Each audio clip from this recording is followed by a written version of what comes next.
Magandang araw po sa inyong lahat. Heto na po ang pagpapatuloy ng kwento nating Lihim ng Medalyon. Kinabukasan, pasado alas 7, ay naroon na sila sa bayan ni Magnus. Kuya Magnus, ang ganda naman ng lugar nyo. Ang linis at maraming kabahayan. Parang masigasig din ang mga tao. Kasi maaga pa nga, makikita na ang lahat na abala. Wika pa ni Isay. Oo, ganito talaga rito.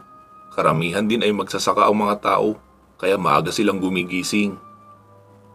Bago magtuloy sa mansyon, ay dumaan muna si Magnus sa isang panadirya para bumili ng isang tray na itlog at pandesal para siguradong meron siyang maipapaalmusal sa mga kasama. Huminto ang sasakyan sa tapat ng isang mataas na gate tapos bumusina. Kuya Magnus, ito ang bahay niyo? Wika pa ng batang si Louie. Shh! Huwag ka nga muna magtanong dyan, Louie. Wika pa ni Isay. Nakangiti naman si Magnus na tumingin sa rear mirror. Ay, hindi talaga ito sa akin, kundi sa aking lola Corazon. Tapos, magmula noong mamatay siya, ay ako na ang namahala. Pati na ang hasyenda na naiwan niya. Wow! Isa ka palang hasyendero, Kuya Magnus. Sabi ng teacher namin dati, ang mga hasyendero raw ay mayayamang tao. Tapos may lahing Kastila at masusungit. Lalo namang napatawa si Magnus. Bakit? Mukha ba akong Kastila na masungit? Hindi po. Wika pa ng bata na may pagkamangha pa rin sa mukha. Ilang saglit pa ay may sumilip sa maliit na bahagi ng gate si Aling Maming iyon. Rudy! Nandito si Sir Magnus!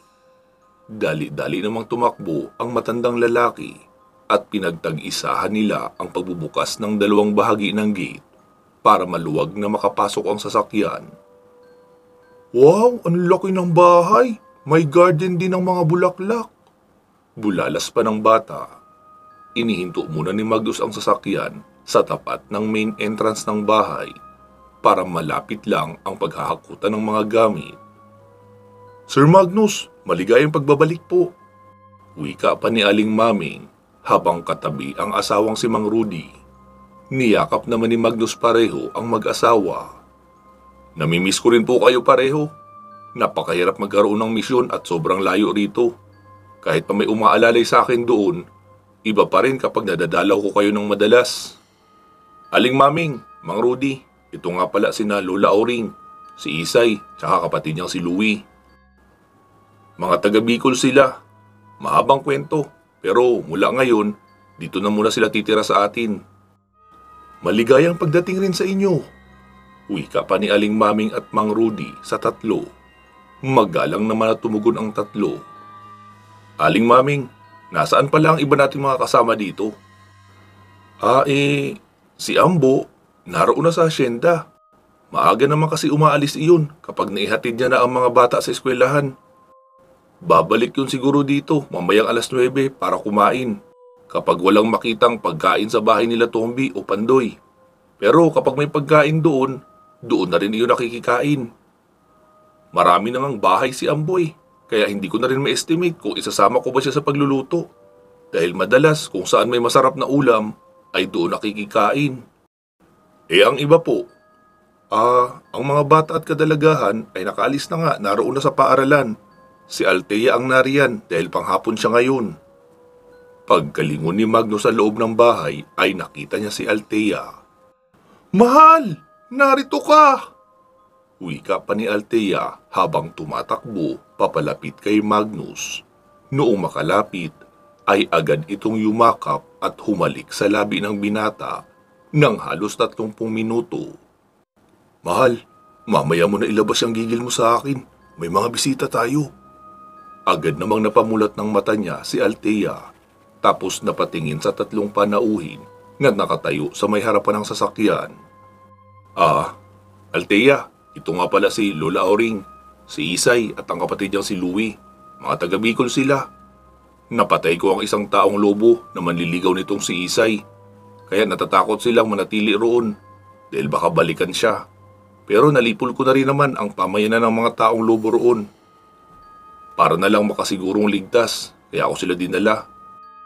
Dito muna sila pansamantala sa atin. Kakausapin ko pa sina Tommy at Pandoy para mapagawaan sila ng kahit maliit na bahay lang doon sa asyenda. Doon silang tatlo titira. Mas maigi kasi roon, malapit sa mga kabayan at sa palengke. Magtitinda kasi sila ng kakanin. Masyadong malayo kung dito pa magmumula, tapos maglalako ng kakanin. Lola Auring, Isay, Louie, ito nga pala si Althea, girlfriend ko.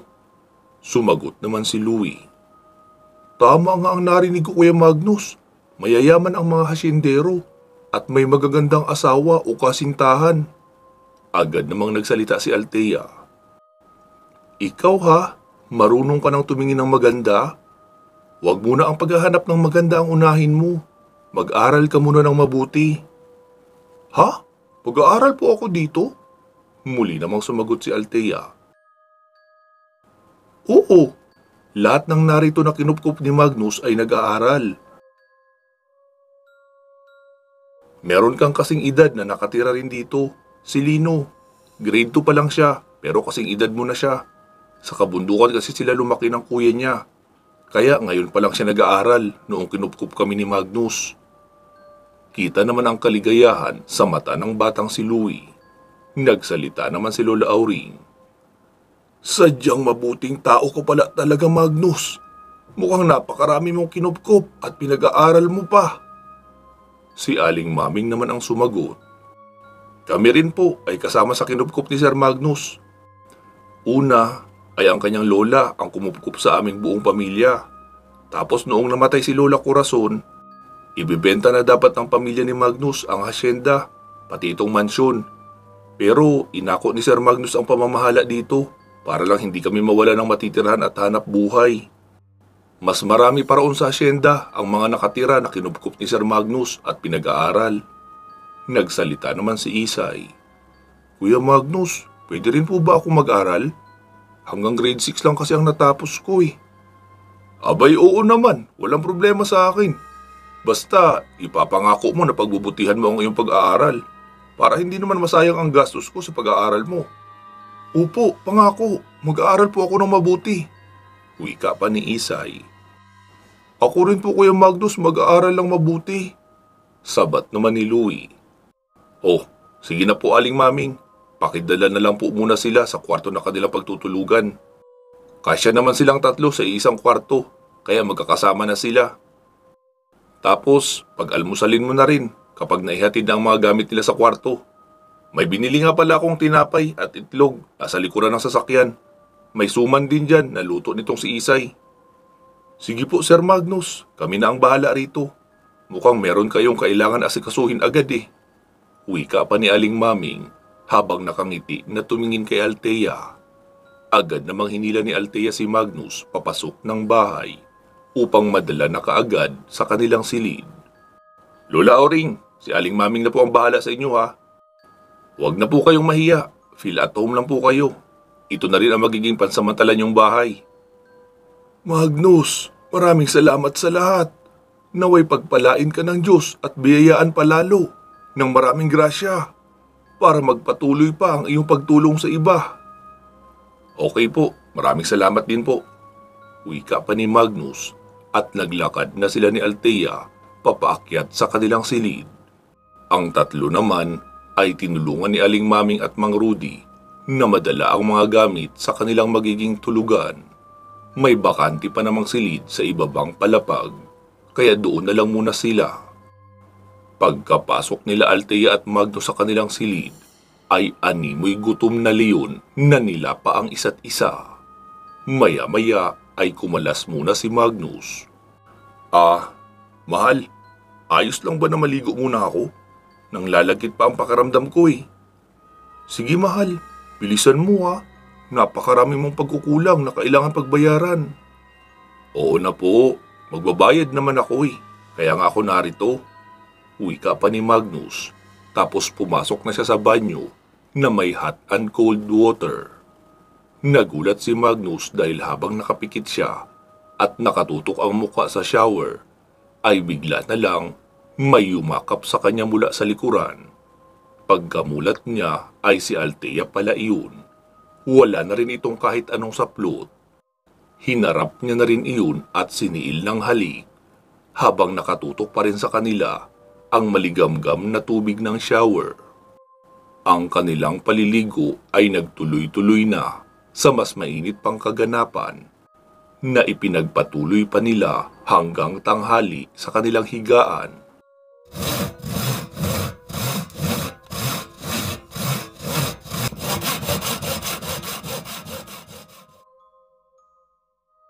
Kinatanghalian ay naunang bumaba si Magnus habang si Althea naman ay mahimbing pa ang tulog sa kanilang silid. Sir Magnus, tamang-tama ang pagbaba nyo. Kaluluto lang ng ulam. Maghahain na po ba ako? Tanong pa ni Aling Maming. Opo, sige. Sina Aling Auring po, tsaka sila Isay, nasaan? Naroon po sa labas, nagpapahangin sa may puno ng mangga. Si Louie lang ang nariyan, nanonood ng TV. Sige Aling Maming, pahanda na lang po ng lamesa. Sabay-sabay na tayong kumain. Si Althea sir, nasaan po? Ayun, nakatulog. Hayaan na muna natin siyang matulog. Sige po Aling Maming, ako na ang tatawag kina Lola Auring. Naglakad na nga siya papunta sa sala. Agad naman siyang binati ni Louie. Kuya Magnus, ang ganda ng TV niyo rito at ang laki pa. Yung pinapanooran ko sa kapitbahay namin dati, maliit lang ang TV nila. Pero dito ang lapad at ang linaw pa. Sabi niya naman, oo, pwede kang manood ng manood habang hindi ka pa pumapasok sa eskwela. Pero kapag may pasok ka na, may limit na ang panonood ng TV ha. Kailangan inuuna ang pag-aaral kaysa sa panonood.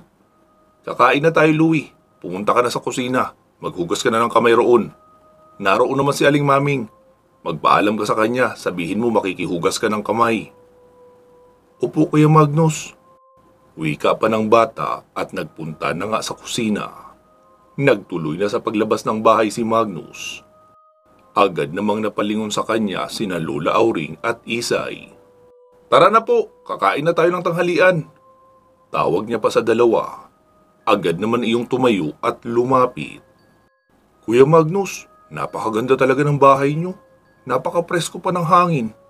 May kubo pa na pahingahan sa may mangga. Ang dami ring bunga ng bayabas. Oo, sige kapag nakapagpahinga na kayo, pwede kayo manguha ng kahit anong prutas na makikita nyo dito sa loob ng compound. Magkakasabay na nga kumain sila Magnus, Lola Auring, Isay, Louie at Aling Maming. Habang kumakain ay nagsalita si Magnus. Aling Maming, kumusta po rito? Ayos naman sir. Kung tungkol naman po sa aswang ang itinatanong mo, meron pa rin naman. Yung mga nambibiktima na lang ng buntis o di kaya mga sanggol. Pero wala na yung katulad dati na grupo talaga ng mga aswang na nagsisiga-sigaan dito. Tapos sila Tombi, Pandoy at mga ambo naman ay nagro-ronda rin paminsan-minsan sa gabi para maghanap ng mga aswang. Minsan may nakakaengkwentro sila pero madalas wala. Si Daddy po, nagpunta rito? Opo Sir Magnus, isang buwan na rin sila bumakasyon dito kasama si Mami mo. Tapos bumalik na rin ng Maynila. Bakit sir? Hindi ka ba pumapasyal sa bahay niyo sa Maynila? Hindi po Aling Maming eh. Ayoko kasing masundan ako ng mga kalaban sa bahay namin. Magiging delikado lang ang kalagayan nila Daddy roon kapag nalaman ng mga kalaban ko kung saan nakatira ang aking pamilya. Tatango-tango naman si Aling Maming. Mabilis na tapos kumain si Magnus dahil may narinig siyang sasakyan na huminto sa may gate. Pagkalabas niya ng mansyon ay nakita niyang nakaparada ang isang jeep. Mabilis nagsibaba sina Tombi, Pandoy at Mang Ambo. Sabay yumakap kay Magnus. Long time no see tol! Miss na miss ka na namin! Hindi ka man lang tumatawag. Maligayang pagbabalik Magnus. Maiksing bati naman ni Mang Ambo. Niyakap naman ni Magnus isa-isa ang mga kaibigan. Kumusta Mags? Anong balita sa misyon mo kay Apong Abraham? Nakapagbawas naman kaunti. Nabawasan ko na rin ang miyembro ng Death Council. Pero hindi ako sigurado kung permanente na iyon. Balita ko ay walang ginawa sa ilang daang taon si Apong Abraham. kundi ang maghanap ng mga makapangyarihang bagay na makakapagdagdag ng kapangyarihan niya. Kaya hindi malayong kaya niya rin bumuhay ng mga mahahalaga niyang alipores. Si Inang Babaylan Mags, kumusta? Tanong pa ni Mang Ambo. Lumingalinga naman si Magnus sa paligid kung wala ba si Mang Rudy at Aling Maming. Matagal ko siyang nakasama sa misyon. Ang huli nga ay sa norte noong nakaraang linggo lang. Kaso nagkaroon kami ng sagutan dahil sa paninindigan ko bilang tagabantay. Kaya sinabi ko sa kanya na kung salungat pala siya sa paninindigan ko, ay dapat wag na siyang sumama sa misyon ko dahil magpapatuloy lang kami sa pagbabanggaan ng aming prinsipyo. Ganun ba? Mabuti naman at okay naman pala siya. Nakababa na rin pala siya ng ibisan. Opo, panay nga ang pagbibit sa Olongapo at sa Subic eh. Lahat din ng pagkain sa mga restaurant ay tinitikman. Sumabat naman si Tomby. Ibig mong sabihin, sa tagal mong wala rito ay kasama mo si Maris? Hindi, si Tasyo talaga ang kasama ko. Isa yung secret agent na pinsan ni Carlo. Siya ang mas matagal kong nakasama. Tatango naman ang lahat. Kumusta ang mga ampo natin dito? Tanong naman ni Magnus sa dalawa. Ayos naman Mags, lahat nag-aaral. Si Mang Fidel at Aling Carmen naman ay masigasig sa trabaho. Si Aling Carmen nga, sumasaylain pa ng pagluluto ng ulam at binibenta ng mura sa mga magsasaka sa asyenda. Kaya doble rin ang kinikita niya. Tinutulungan naman siya ng mga anak niya sa pagluluto dahil tanghali pa naman ang pasok ng karamihan sa kanila. Mabuti pala at maayos naman ang lahat dito kahit wala ako. Ikaw Mang Ambo, kumusta ka na? Mags, meron sana akong ihihingi ng tulong sa iyo. Ang totoo niyan, dapat aalis ako sa susunod na linggo. Sumulat kasi ang kapatid ko na nasa Cebu. May nananalasa daw na kakaibang nilalang doon. Ha? Anong nilalang naman? Aswang siguro Mags. Pero hindi niya sinabing mga aswang eh. Kaya sa tingin ko, hindi lang aswang ang problema nila roon. Marami raw eh. At nagkakagulo talaga ang bayan nila. Nagsimula na rin nga raw magsilikas ang mga kapitbahay nila. Iilan na lang silang naiwan. Gusto na rin nga nilang lumikas. Kaso, hindi naman nila alam kung saan sila pupunta. Wala naman kaming ibang probinsyang mapupuntahan. Sinabi ko nga sa sulat na pwede naman sila dito. Kasi magsasaka rin naman doon ang asawa ng kapatid ko na si Ansieta. Kaso ang sabi, hindi rin daw sila pwede basta-basta makaalis. Dahil may sakit ang asawa niya at malala raw. Kaya mahihirapan silang bumiyahe ng malayo mula doon papunta rito. Baka pwedeng samahan mo ako Mags na pasyalan natin sila. Kung hindi natin masusolusyonan ang problema nila roon, dalhin na lang natin sila dito. Ayos lang ba Mags? Tanong pa ni Mang Ambo. Mabilis naman na sumagot si Magnus. Abay oo naman Mang Ambo, ayos lang yun. Kung ano ang mas madali sa kanila, yun na muna ang gagawin natin. Unahin muna nating solusyonan ang problema roon. Kasi kawawa rin naman ang mga taga roon kung ang pamilya lang ng kapatid mo ang ililikas natin. Mas magandang masugpo ang problema para hindi na kailangan lumikas ng mga taga roon. Tila naluluha naman si Mang Ambo na yumakap kay Magnus. Maraming salamat Mags, hindi ko ito makakalimutan. Mang Ambo naman para namang ibang tao ka pa sa akin. Siyempre kapag may problema ka, problema nating lahat yun. Pamilya na tayo rito, di ba? Sumagot naman si Tommy at Pandoy. Sama kami dyan ha? Abay oo naman. Alangan naman ako lang mag-isa ang makikipaghabulan sa mga aswang doon. Tsaka, teka, papaano ang asyenda? Nakangiti na tanong pa ni Magnus. Mags naman para namang mga bata ang tingin mo sa mga tauhan mo dito. Kahit naman wala kami, alam nila ang gagawin nila. Mas may alam pa nga sila sa amin ni Pandoy. Manager nga lang talaga ang papel namin dito. Tagabigay ng solusyon sa problema. Pero sa proseso ng pag-aasikaso ng mga pananim, wala kaming alam doon no. Sige, lalakad tayo pagkalipas ng 3 araw. Si Althea kasi, medyo hindi pa sawa sa presensya ko. Pagbibigyan ko muna ng ilang gabi. Matagal rin akong wala sa tabi niya. Mabuti nga at mukhang hindi nakikipag-date sa iba Si Mang Ambo naman ang sumagot. Oo Mags, loyal na loyal sa'yo si Althea. Hindi nga yan namamansin sa mga lalaki sa eskwelahan nila. Tapos sobrang tapang pa kapag may umaapi sa mga alaga niya. Siya kasi ang humaharap kapag may meeting para kina Lino at Efraim, pati na rin kina Rica at Alona. Ako naman ang tagahatid sundo sa kanila para masigurong ligtas rin silang makakauwi lahat.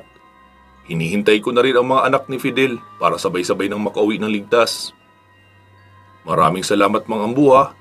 Hindi mo pinababayaan ang pinalaki nating pamilya. Abay oo naman Mags, parang lolo na nga nila ako rito eh.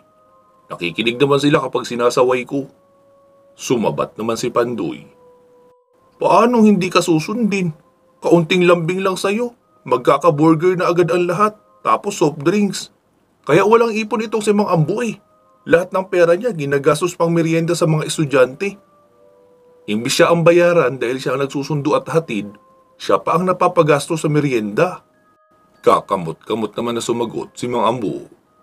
Ano ka ba naman Pandoy? Masaya naman ako sa pinagkakagastusan ko eh. Lalo kapag pinapakita nila sa akin ang mga test paper nila na matataas ang marka. Ibig sabihin, nag-aaral sila ng mabuti. Hindi sayang ang gastos ko sa pamerienda sa kanila at pagod sa paghahatid sundo. Parang anak at pamangkin na rin ang turing ko sa kanila lahat. Nagsalita naman si Magnus. Huwag kayong mag-alala sa pera Mang Ambo. Bibigyan kita ng sapat na pang pocket money pagpunta natin sa Cebu para makapagbigay ka rin doon sa kapatid mo. Salamat uli Magsa. Sige na, bumalik na kayo sa asyenda, baka hinahanap na kayo roon. Ay, teka nga pala, may sasabihin ako sa inyo. Mang Ambo, madaragdagan ang ihahatid sundo mo. May dala akong 3 ampon.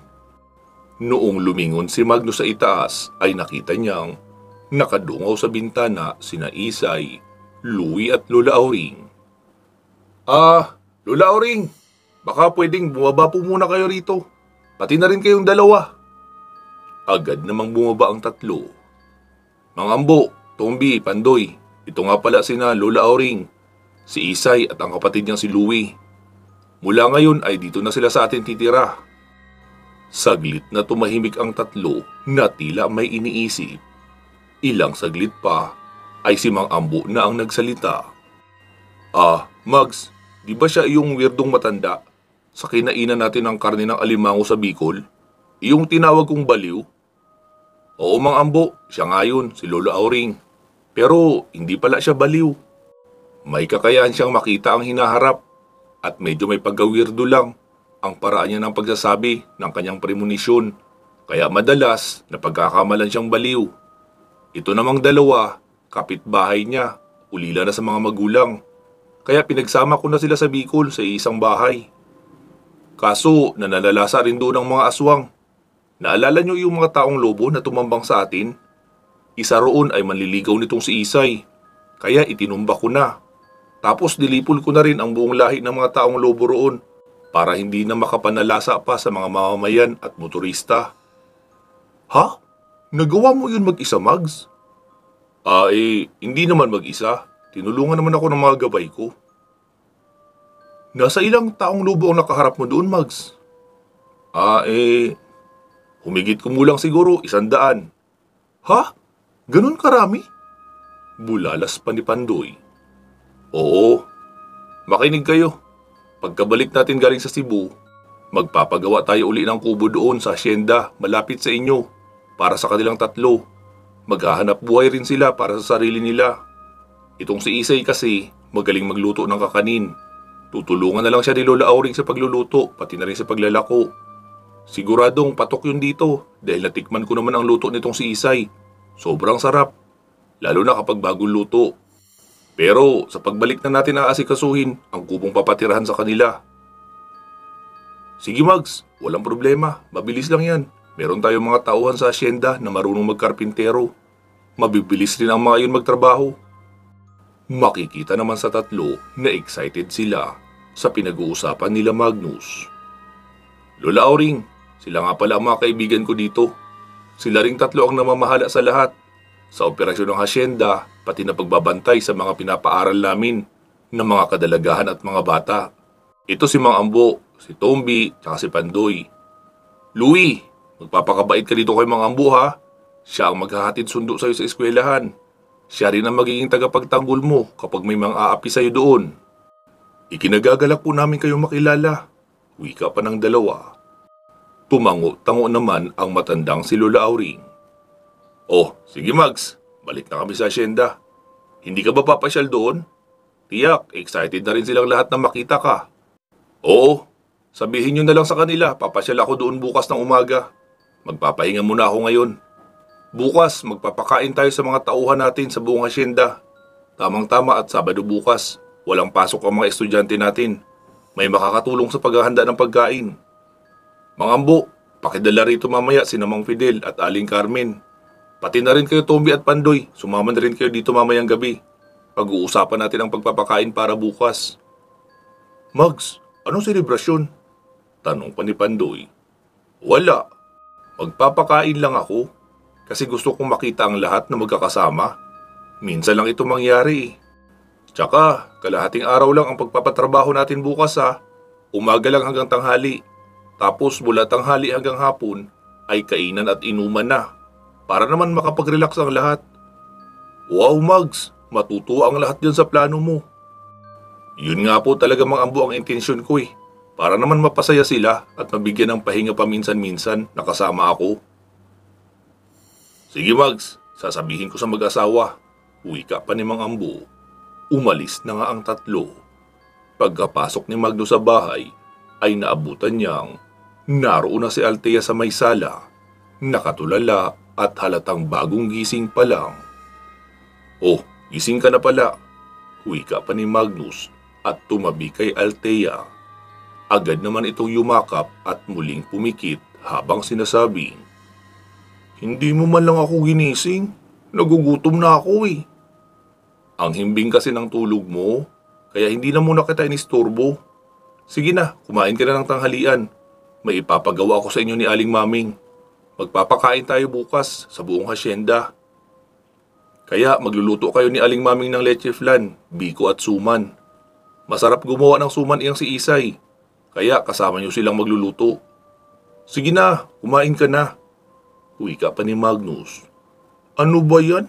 Hindi pa nga ako nagsasawang maglambing sa'yo. Kung ano-ano na pinapagawa mo agad sa akin.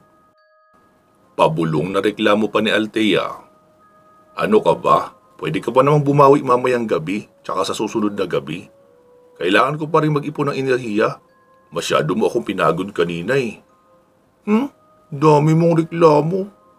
Nagtatampong wika pa ni Althea at nagtungo na sa kusina para kumain. Si Aling Maming naman ay lumapit kay Magno sa sala. Sir, may papagawa ka raw, sabi ni Althea. Opo Aling Maming, bukas kasi magpapakain tayo sa buong hasyenda. Gusto ko sana na gumawa kayo ng maraming leche flan, biko at suman. Magaling sa mga kakanin si Isay. Tutulungan ka nila Lola Auring. Sige po Sir Magnus. Sir, okay lang po ba na gamitin namin ang sasakyan mo? Umalis na pala si Amboy. Kailangan namin ng masasakyan para mamili ng mga sahog sa lulutuin. Opo, walang problema. Ito ang pera Tsaka ito na rin yung susi. Mag-order ka na rin pala Aling Maming ng isang buong lechon, yung pinakamalaki. Sabihin mo, bukas ng alas 11 i-deliver sa hasyenda. Sabihan mo lang ako kung kulang pa iyan. Sobra na ito sir ha, pero dadalhin ko na rin. Ibibigay ko na lang ang sukli kung may sukli pa. Sige po Aling Maming, salamat. Wika pa ni Magnus, tapos naglakad na siya papuntang kusina. Nakita niyang nagsisimula ng kumain si Althea. Mahal, matutulog muna ako sa kwarto natin ha. Kayo na muna bala dito ni Aling Maming. Samahan mo siyang mamili ng mga sangkap. Isama niyo na rin ang tatlo. Dadalhin niyo naman ang sasakyan ko eh. Oo, sige. Magpahinga ka ng mabuti ha. Hindi pa ako tapos sa'yo. Marami ka pang babayarang utang sa akin. Wika pa ni Althea. Ngumiti lang si Magnus tapos umakyat na sa kanilang kwarto. Pansamantala muna natin puputulin dito ang ating kwento. Magsama-sama tayong muli sa part 114. Mag-iingat po kayo palagi at hanggang sa muli.